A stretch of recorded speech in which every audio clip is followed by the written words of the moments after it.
Hi, good morning or good afternoon, everyone. For those who don't know me, I'm Yewande Fowley, and I'm a former McKinsey consultant and Morgan Stanley VP turned founder, CEO, and certified leadership coach.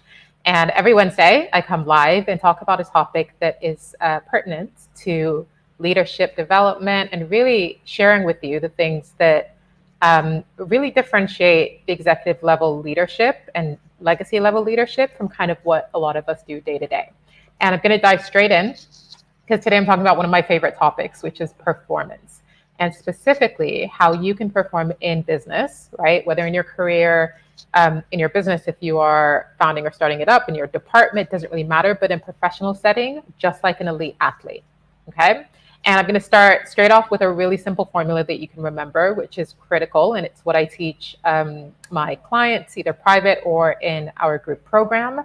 And look at how you then turn that formula into action. And I'm going to actually share with you something that happened yesterday to me, which was really a defining moment and shows you how critical this, this formula and this approach is to making sure that you are able to perform in every moment as you want to in your business, just like an elite athlete. So when we talk about high performance, just really briefly, it's really about your ability to perform at your optimal level in every single moment, knowing that that optimum level is continuously increasing as we grow, as we learn, as we move into more senior leadership positions, but it's not limited by that. It's not how you perform in theory, right? It's not kind of your general state of affairs, which is kind of more around leadership. Performance is all about in practice when it most matters, and being able to consistently and sustainably perform to your highest, regardless of what situation you're in. And that's if you're performing as an individual, or if you're performing within a team that you know, or one that you don't know. So when I think about performance, again, it's what happens in the moment. And the reason why we liken it to elite level athletes is because often that's what athletes do. They train for a huge amount of time, but what really matters is what happens on the field, what happens on the court, what happens when they're sprinting in the Olympics, or a ballet dancer who's performing on stage. And I'll give you a really specific example. So yesterday, I had the privilege of doing a talk to the leading hedge fund COOs across the UK, well, across Europe, sorry. So I joined Morgan Stanley PB's COO Forum, and I was talking to them about this topic in particular, but specifically around how they build that within their businesses.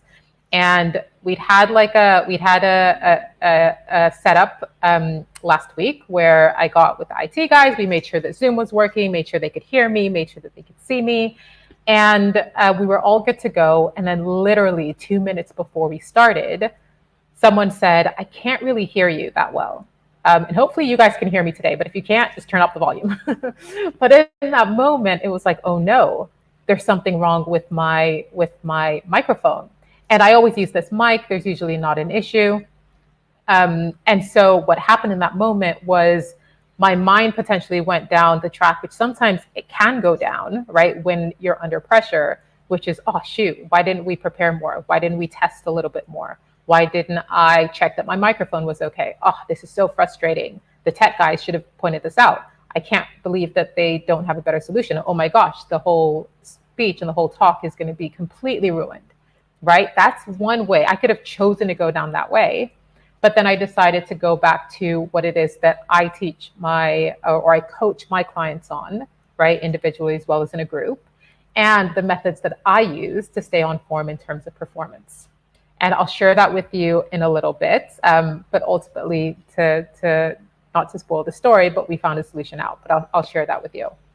So what's the formula that helped me get out of this and that you can take today to help you stay on board when it comes to and on top of things and at your optimal when it comes to performance, right? Whether it is presenting in front of a senior group of clients, whether it's when you're having a really difficult conversation with your boss, maybe about a promotion, maybe about pay rise, or if you're just worried about performing in an interview, maybe about having actually delivering what you need to deliver in front of your team, right? It doesn't actually matter what the performance is, but there's a simple formula that you can always use and think about when it comes to how you actually make sure that in the moment you are at your optimal. And it's this: performance is equal to potential minus interference. Okay. Your potential is basically the highest level of ability that you have in that moment, given who you are, given your experiences, given what you've learned, given your preparedness, all of that stuff. And the interferences are the things that hold you back. So what you're always looking to do is optimize or maximize your potential and minimize the interferences that come into play. And this is not something that you necessarily learn in one go, but even just having that formula, you can start to identify what are the things that actually help you maximize your potential. What are the things that minimize the interferences that get in your way? And there's a way of kind of, again, breaking that down, because I'm all about systemizing these processes so they don't become theoretical, but you can take it in practice. So again, maybe going back to the situation I was in, I could have gone down this rabbit hole of just freaking out right before the presentation. But I went back to maximizing my potential. The first thing to do in terms of maximizing your potential is developing a mastery mindset. So what does that mean? It's basically recognizing that as a master, you're not focused on any specific performance, but instead recognize that what's most important is growing, learning, and improving, right? So you're not fixated on the mistake. So in this case, it would have been, oh no, a mistake was made somewhere, which means that my microphone is now no longer working the way it needs to, and me focusing on that mistake. But with a mastery mindset, instead, I'm recognizing that there's no win or lose. There's only win or grow, right? So instead of being thrown off my game, I focused on the winning and growing in order to fuel this win for myself. So my mind went to, what can I learn from this situation? What have I learned in the past that I could apply now, right? There's always an alternative, right? In terms of Zoom, I kind of had a sense that, could there be another way that my voice could be piped through? Could I speak louder? Could I lean forward a little bit, right? We tried some of this, bearing in mind, like, we've got 2 minutes to go, but I stayed focused on the solution and recognizing, and this was the thing that really helped me to go, well, even if, there's no point in focusing on the past and what I think I didn't do well, but focusing and accepting that, yes, given what has happened, we prepared as best as we could, and this is the situation that we're in. But now, what choice do I have? And that is to stay focused on what I can learn from the situation, and just recognizing that I will learn stuff that will then help me in the next one, and trusting that the process would work. So that's all around mastery. The second is learning to build your confidence in the moment. There are often two things that really affect our confidence, right? Whether we feel like we are able to be our authentic selves, right? Because no one can be confident when you're trying to be someone else or when you're pretending to be someone else. And then also learning to be fearless, right? Because fear holds us back from truly realizing our potential, because it keeps us from playing full out. And when you think about authenticity, when we're not being our authentic selves, it's really difficult to be confident, because who are you being confident in? One of, again, I know I've quoted this loads. I love The Last Dance on Netflix, because it truly is a masterclass in terms of understanding performance and seeing how it affects different people. And confidence is one that you can see, you can almost draw a chart as to confidence and how it relates to success for the individual players as well as for the teams. And Michael Jordan often said, or he said in one quote, "Why would I think about missing a shot I haven't taken?" And I went back to that in that moment going, why am I, and of course, this is like, really quick things going through my mind, partly because I built up these muscles. But I'm thinking, why am I worried about, something going wrong when I start the presentation, when I haven't even started the presentation, right? Let's go back to confidence. Authenticity. I have confidence in myself because I know, one, that I love talking about this topic, that it's part of my expertise, it's part of my passions, it aligns with my values and the impact that I want to have in the world. And I stayed focused on that. In terms of fearlessness, it was like, you know what? Let's just go out and play full out, right? Even if I'd ended up in a situation where I wasn't able to, I don't know, my mic wasn't working as well. All I would do was speak up louder, right? That's the minimum I can do. There really isn't any other solution. And there were other solutions that we worked towards, but I wasn't going to hold back and be fearful of what could happen. I had my team on the line as well. So, they could kind of send me messages in chat if they wanted me to speak up a little bit or if it was working fine. So we started to think about contingencies, but recognizing that the um, confidence was critical to my performance. And I had a choice as to whether or not I would choose that versus something else. And then the third thing is really learning to stay focused and present in the moment.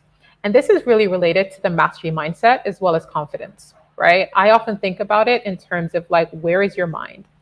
If your mind is in the past, then you're often not focusing on mastery. If your mind is in the future, then you're often not confident because you're worried about the thing that may happen and you're not being present. So once you sort of deal with those two things, then it's like getting back present in the moment, getting back in the flow, focusing on, again, what I'm connected to, the thing I'm going to say, how I want to connect with others. And if it means that I would have gone on and given my situation as an example, then that's what would have happened, right? But staying laser focused and connected to what it is that I was trying to achieve, as well as putting myself in the past or putting myself in the future. And performance is all about staying present. It's about the now, right? So when we think about, Serena Williams at her best on the Wimbledon court, nothing else matters in that moment. She is focused on the task at hand, which is winning. Anything short of that reduces her potential and it reduces your potential. It's not to say that we can't do multiple things. Of course we can. However, multitasking is a little bit of a myth. It's not about trying to do all the things right now. If it means you learn to stay focused in one moment on something, and then you move to something else and stay focused, and then you move to something else to stay focused, it is a skill, and it's a skill and a muscle that we build. So that's all about maximizing so again, going back to the formula, performance is equal to potential minus interference. That's all about maximizing your potential, right? Learning mastery and continuous learning. And it's not learning, every other week. It's learning in the moment and staying in that mastery mindset, staying confident in the moment in terms of who you are, and then also staying focused on the task at hand. So now going to interferences. What are interferences? The image that I often share with people is, actually, I'll take a step back. We often focus on strengths, right? How can I get better? How can I get better? How can I get better? How can I get better? And the disciplines that I teach my clients within the programs that I run do focus on strengths because strengths are important, right? Strength-based development is critical in terms of really, really excelling and having your unique impact on the world. And while that is important, it's also important to address the interferences that could be holding that back. Because again, if you think about the formula, performance equals potential minus interferences, as much as you could build up your potential, even if you get to the 100%, if you have interferences, then they will always be minimizing your performance. So interferences, the image that often comes to mind when we over-focus on just potential and we don't think about those interferences in the moment, it's like if you decided to run a 5K, right? And you were like, yes, I'm going to run this 5K and I'm going to, practice mastery. I'm going to be confident about it. I'm going to stay focused in the moment. But you decide instead of running on the ground that you're going to run on a conveyor belt, right? What's going to happen? You may be getting faster, stronger, more experienced. You may continue to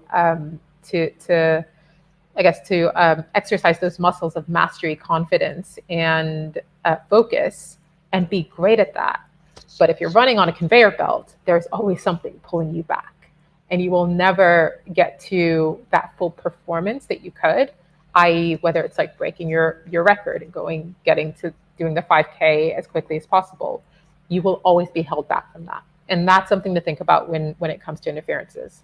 Interferences for us, particularly in high-pressured environment, really come down to stress. And there are still 6 stress factors or 6 areas of stress that really get in our way: spiritual, mental, emotional, physical, social, and environmental.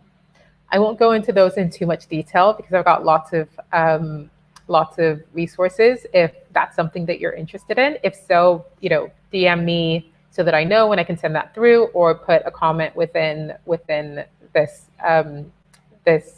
video. And feel free to put hashtag replay as well if you're watching, after the live. But it is important to understand what stress factors affect you uniquely so that you can address them, and not just address them holistically, which is important, right? Which is why we take time to actually figure out what's going on. But again, building that muscle that enables you to address them in the moment. And what that looks like is, as an example, mental stress is something that we often experience, but as professionals, we learn to push through. While the pushing through may work, again, remember the conveyor belt for a certain amount of time, it's always holding you back. So overwhelm is something that often impacts, alertness, concentration, focus, which is all around the mental stressors. And the people who are most experienced and the best performers are able to not just look at those stressors as something to push through or something to recover from or something to prevent, but something that you can actually turn around and make into a potential amplifying influencer as opposed to a detractor. And I have, I think a couple weeks ago, I talked about performance in terms of like how we see performance in the different categories. So if that's something that you're interested, have a look, or just shoot me a message and I'll send you the link directly. So performance equals to potential minus influencer, minus interferences. If you remember nothing else, remember that and start to identify and see what helps you amplify your mastery, right? In order to improve your performance. What builds your confidence, right? In terms of improving your performance, thinking about authenticity and fearlessness. What helps you to focus? A lot of us meditate. I want to meditate and do meditate more in certain periods of time. And yes, as calming as that is, that's actually a great exercise to practice focus so that you can bring that into your performance as well. And then think about the things that detract you, right? Spiritual influencers doesn't have to do with religion. It's really to do with how connected are you to the thing that you're doing. Because if you're not connected, you don't understand the purpose. It's always going to be a detraction in terms of your performance, right? If I was talking about, cricket, right? No offense to cricket, but it's just not my sport. I probably wouldn't be as focused and connected right now. It's going to detract from my performance. Mental influencers are the things that are taking away your concentration and distracting you. Emotional influencers are you feeling scared, upset, angry, frustrated, right? Regardless of how much we try to hide it, it's always under the surface and could be affecting us. So that's spiritual, mental, emotional, physical, right? Are you burnt out? Are you tired? Not sleeping well, not eating well, not exercising? No matter what, are you sitting, are you uncomfortable just as you are physically? That could be distracting. Social influencers are the people around you not supporting you. Are they the creators of distraction and stress and annoyance, right? And emotional stress. Or environmental, it's the chair you're sitting on just not comfortable, right? Do you not have enough light? Is your laptop a little bit odd? Is your volume not working too well? These are all stressors that can come into play. But the more that we learn to address these, understand which ones push our buttons and address them, like I do with my clients, the more skilled you become at improving your performance, the better you will perform. All right. As always, if you have any questions, do shoot them in the chat. Let me know. And if you're in a situation where you want to make that change in terms of your performance. So you think about, and maybe you say things like, well, I've never been able to stay confident in terms of really senior people. Or, well, yeah, it's great that you talked about learning and mastery, but it is really frustrating when I fail and I know that that impacts my performance. Or you're feeling overwhelmed and unproductive and you know that that takes away from your focus, and just trying to figure it out yourself is really, really difficult. If so, let's chat. I'm going to put a link in the notes, or you can go to www.ottalleadership.com. Let's have a chat as to how we may be able to help and support you in learning how you can perform in business just like an elite athlete. All right. Thank you all so much. Have a great day, a great week. Stay focused, stay energized, and I will see you next week, Wednesday.